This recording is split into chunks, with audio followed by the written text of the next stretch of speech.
जंगल में एक बंदर और कुत्ता रोज लड़ते थे। एक दिन बंदर ने सोचा, आज इस कुत्ते को ऐसी चाल चलूंगा कि सारा जंगल हंसे। बंदर एक ऊंचे दरख्त पर चढ़ा और जोर से कुत्ता को आवाज दी, दोस्त, यहाँ ऊपर बहुत मीठे फल हैं, आओ पकड़ लो। कुत्ता नीचे से बोला, मैं दरख्त पर चढ़ नहीं सकता।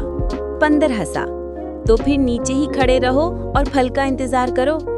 बंदर ने एक बड़ा सा खट्टा कच्चा फल तोड़ा और सीधा कुत्ते के सर पर फेंक दिया। कुत्ता उल्टा सीधा घूम गया, पूरा जंगल हंसने लगा। कुत्ता चुप रहा, मगर दिल में बोली, अब मेरी बारी आएगी। अगले दिन कुत्ता बंदर के पसंदीदा तालाब के पास बैठा था। जैसे ही बंदर नहाने आया, कुत्ते ने जोर से भौंका। बंदर डर कर फिसल गया और सीधा कीचड़ में गिरा। पूरा जंगल फिर हंसने लगा। कुत्ता मुस्कुराकर बोला, जो दूसरों के लिए गड्ढा खोदता है, पहले खुद उसी में गिरता है। बंदर शर्मिंदा हुआ और दोनों ने वादा किया, आज के बाद चालाकी नहीं, सिर्फ दोस्ती।